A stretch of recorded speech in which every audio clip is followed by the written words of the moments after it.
கண்ணியமிக்க சகோதர சகோதரிகளே, அல்லாஹின் நல்லடியார்களே, அஸ்ஸலாமு அலைக்கும் வரஹ்மத்துல்லாஹி வபரகாத்துஹு. அல்ஹம்துலில்லாஹ். அல்லாஹும்ம ஸல்லி அலா முஹம்மதின் வஅலா ஆலி முஹம்மதின் வபாரிக் வஸல்லிம். இன்னைக்கு நம்ம பார்த்தீங்கன்னா, இப்போது நம்ம துல்ஹஜ் மாதத்தை அடைந்திருக்கிறோம். துல்ஹஜ் மாதம் அப்படிங்கிறது ரமலானுக்கு அப்புறம் வரக்கூடிய ரொம்ப ஒரு சிறப்பு மிகுந்த ஒரு மாதமாக இருக்கு.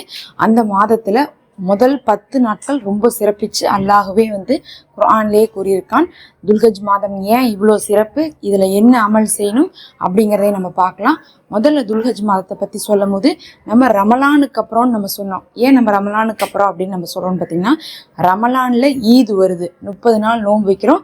கடைசியாக நமக்கு என்ன வருது, ஈதுல் ஃபித்ர் வருது. அதே மாதிரி துல்ஹஜில் 10 நாள் இருக்கா, 10வது நாள் நமக்கு ஈதுல் அதா வருது. அப்போ பார்த்திங்கன்னா அதுலேயும் ஒரு ஈது இருக்குது, இதுலேயும் ஒரு ஈது இருக்குது. வருஷத்துக்கே நமக்கு 2 ஈது தான். அந்த 2 ஈது பார்த்திங்கன்னா ஒன்று ரமலான்லேயும் ஒன்று துல்ஹஜ்லேயும் வரப்போகுது. அப்போ ஒரு ஈதை கொண்டாடக்கூடியவர்கள் எப்படி இருப்பாங்கன்னு பார்த்திங்கன்னா, ஈதுக்கு முன்னாடி பெரும் அமல்களை செய்தவர்களாக இருப்பாங்க.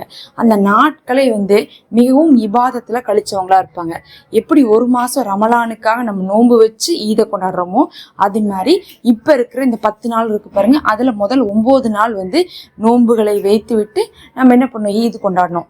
அப்போ கண்டிப்பாக நோன்பு வைக்கணுமான்னு கேட்டிங்கன்னா, இது சுன்னத்து. நமக்கு ரமலானில் ஃபர்லு, இப்போ துல்ஹஜ்ல சுன்னத்து. நீங்கள் வைக்கலாம், வைக்காட்டினா உங்கள் மேலே குற்றமாகாது. ஆனால் வச்சா உங்களுக்கு சுன்னத்து, நன்மை அதிகம். சரி, நோன்பு வைக்கலை, நான் என்ன பண்ணணும்? நோன்பு வைக்க முடியாதவங்க என்ன பண்ணணும்னு கேட்டிங்கன்னா, வைக்க முடிஞ்சவங்க, வைக்க முடியாதவங்க என்னென்ன அமல் செய்யணும் அப்படிங்கிறத நான் சொல்கிறேன் உங்களுக்கு. முதல்ல பார்த்திங்கன்னா, இந்த மாதத்துடைய சிறப்பை தெரிஞ்சுக்கோங்க. அல்லாஹ் சுப்ஹானஹு வ தஆலா பார்த்திங்கன்னா 12 மாதத்தை படைச்சிருக்கான். அதில் வச்சு பார்த்திங்கன்னா 365 நாள் நமக்கு இருக்குது. அந்த நாட்கள்லேயே ஒரு 10 நாளை ரொம்ப ஸ்பெஷலாக அல்லாஹ் தேர்ந்தெடுக்கிறான். அந்த 10 நாள் தான் இந்த துல்ஹஜ்ஜுடைய முதல் 10 நாள். இதை பற்றி பார்த்திங்கன்னா அறிஞர்கள்லாம் என்ன சொல்கிறாங்கன்னா, இந்த நாட்கள் எப்படி ரமலானுடைய கடைசி 10ல் இருக்கிற இரவு ஸ்பெஷலோ, அதே மாதிரி துல்ஹஜ்ஜுடைய முதல் 10ல் இருக்கிற பகல் ரொம்ப ஸ்பெஷல். பகல்னா காலையில் எழுந்திரிச்சதுலேருந்து ஃபஜ்ர்லேருந்து இரவு நீங்கள் தூங்குற வரையும் இருக்கக்கூடியது இதில் ரொம்ப ஸ்பெஷல்னு சொல்லப்படுது. இந்த நாட்களில் நீங்கள் அமல்கள் செய்கிறதை அல்லாஹ் ரொம்ப நேசிக்கிறான். அதனால அதிகமாக இந்த நாட்களில் நபி அவர்கள் அமல்கள் செஞ்சுருக்காங்க.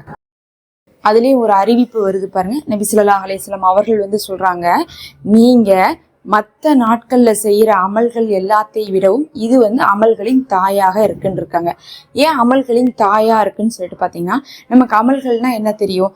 பொதுவாக நம்ம தொழுகுவோம், எல்லா நாளுமே தொழுகிறோம், திக்ரு ஓதுறோம், துவா செய்கிறோம், குர்ஆன் ஓதுறோம், சதக்கா செய்கிறோம், இதெல்லாம் எல்லா நாளும் செய்வோம். ஆனால் ஹஜ்ஜு செய்ய முடியுமான்னு கேட்டிங்கன்னா, நம்மளால் என்ன பண்ண முடியாது, ஹஜ்ஜு செய்ய முடியாது. ஏன்னா ஹஜ்ஜுக்குன்னு சொல்லிட்டு அல்லாஹ் என்ன பண்ணிட்டான், இந்த நாளில் செஞ்சால் மட்டும்தான் ஹஜ்ஜுன்னு அல்லாஹ் ஒதுக்குனது பார்த்திங்கன்னா துல்ஹஜ் மாதத்துல தான். துல்ஹஜ் மாதத்தில் மட்டும்தான் நம்ம ஹஜ்ஜு செய்வோம். மற்ற மாதத்தில் நம்ம போனோம்னா அது உம்ரான்னு தான் சொல்லுவாங்க, ஹஜ்ஜுன்னு சொல்ல மாட்டாங்க. அதேமாரி ரமலானில் மட்டும்தான் நம்ம என்ன பண்ணுவோம், ஃபர்லான்னு நோன்பு வைப்போம். மற்ற மாதத்தில் நோன்பு வச்சா அது நஃபில் தான், அதுக்கு அந்த அந்தஸ்து பெறாது. இந்த நாட்களில் பார்த்திங்கன்னா சுன்னத்தாக இருக்குது. அப்போ உங்களுக்கு என்ன கிடைக்குன்னா, எல்லா நாளும் செய்யக்கூடிய தொழுகை, திக்ரு, துவா, குர்ஆன் ஓதுறதையும் செஞ்சு ரமலானில் வைக்கிற நோன்பையும் வச்சு எப்பயுமே கிடைக்காத பாக்கியமான ஹஜ்ஜையும் இந்த நாட்களில் செய்கிறனால உங்களுக்கு இது அமல்களின் தாய் அப்படின்னு சொல்லப்படுது. இந்த நாட்களில் செய்ய முடியாத அமல்களே இல்லை. வருஷம் முழுவதும் 365 நாளில் இந்த 10 நாளை தவிர மற்ற எல்லா நாள்லையும் ஒரு சில அமல்களை நீங்கள் செய்ய முடியாது.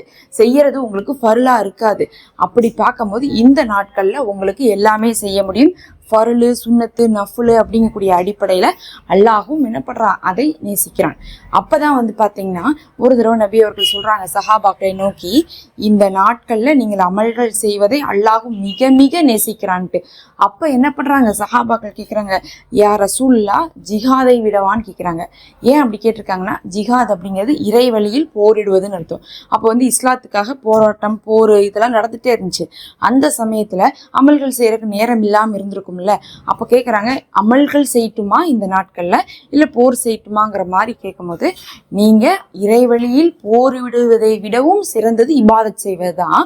ஆனால் நீங்கள் அப்படி ஒரு காலகட்டத்தில் இருந்து போருக்கு போய் உங்களுடைய உயிர் போயிடுச்சு அப்படின்னா உங்களுக்கு என்ன கிடைக்கும், அமல்களை விட நீங்கள் போன அந்த உயிருக்கு அல்லாஹ் என்ன பண்ணுறான், அந்தஸ்து கொடுக்குறான், அதை நேசிக்கிறான்னு சொல்லியிருக்காங்க. அப்படின்னா என்ன அர்த்தம்னா, அந்த காலத்தில் ஜிஹாத் இருந்துச்சு, இப்போ இல்லை. இறைவழியில் நம்ம போர் செய்கிறது கிடையாது, அதிகமாக வந்து அந்த மாதிரியான சூழ்நிலை இல்லை. அப்படி போரிடுவதை விட அமல் செய்வது தான் இந்த நாளில் சிறந்தது. அப்படி போரிட்டு உயிர் போயிட்டு அவருக்கு அல்லாஹ் என்ன பண்ணுறான், பெரிய அந்தஸ்தே கொடுக்குறான்னு சொல்லப்பட்டிருக்கு. அப்போ இந்த நாள் முழுவதும் நம்ம அமல்களில் எந்த அளவுக்கு ஈடுபாடாக இருக்கணும் அப்படிங்கிறதை காட்டக்கூடியதற்காகவே இந்த ஒரு அறிவிப்பு இருந்திருக்கு. அப்போ அமல்களை அப்படின்னு சொல்லிட்டு பார்க்கும்போது எல்லா அமல்களும் செய்யலாம்னு நம்ம சொல்லிட்டோம். முன்னாடியே அமல்களின் தாயின்னு சொல்லிட்டோம். அல்லாஹ் வந்து ஹஜ்ஜை இந்த மாதத்தில் வந்து கடமையாக்கி இருக்கான்னு சொல்லிட்டோம். அப்புறம் ஜிஹாதை விட அமல்கள் செய்வதை அல்லாஹ் விரும்புகிறான்னு சொல்லிட்டோம். இப்போ என்ன அமல் செய்யலாம் அப்படிங்கிறத பார்க்கலாம். முதல்ல இந்த மாதத்தில் பார்த்தீங்கன்னா முதல் 10 நாளும் நபி அவர்கள் அதிகமாக ஓத சொன்னதுன்னு சொல்லிட்டு குறிப்பிட்டு சொன்னதுக்குன்னா இதுதான். தஹ்மீத், தஹ்லீல், தஷ்ஊத், தஸ்பீக், இது நாளையும் நீங்கள் என்ன பண்ணுங்க, ஓதிக்கொண்டே இருங்கன்னு சொல்லியிருக்காங்க. ஏன் அப்படி சொல்லியிருக்காங்கன்னு பார்த்தீங்கன்னா, எல்லாத்தையும் விட இந்த நாட்களில் நம்ம நாவால் செய்யக்கூடிய திக்ர்கள் ரொம்ப சிறப்பாக இருக்கும். ஹஜ்ஜுக்கு போகிறவங்களாம் பார்த்தீங்கன்னா இதை வந்து உச்சரித்து கொண்டே இருப்பாங்க. நீங்கள் சுபஹானல்லாஹ், அல்ஹம்துலில்லாஹ், அல்லாஹு அக்பர், லா இலாஹா இல்லல்லாஹ் அப்படிங்கக்கூடிய இந்த 4 திக்ரை தான் நபி அவர்கள் ஓத சொல்லியிருக்காங்க. அதிகமாக ஓதுங்க. ஒரு நாளைக்கு ஒரு நேரம் தொழுகைக்கு பின்னாடி 100 முறை ஓதுங்க. முடியலையா காலையில் 100 முறை, சாயங்காலம் 100 முறை ஓதுங்க. முடியலையா ஒரு நாளைக்கு ஒரு 100 முறை ஓதுங்க. இந்த மாதிரி பிரித்து நீங்கள் பார்த்தீங்கன்னா இந்த திக்ருகளை தான் நீங்கள் என்ன பண்ணணும், ஓதிக்கொண்டே இருக்கணும். இந்த திக்ருகள் தான் இந்த நாட்களில் அதிகமாக ஓதப்படக்கூடிய, இன்னும் நபி அவர்கள் காட்டிய திக்ருகளாக இருக்குது.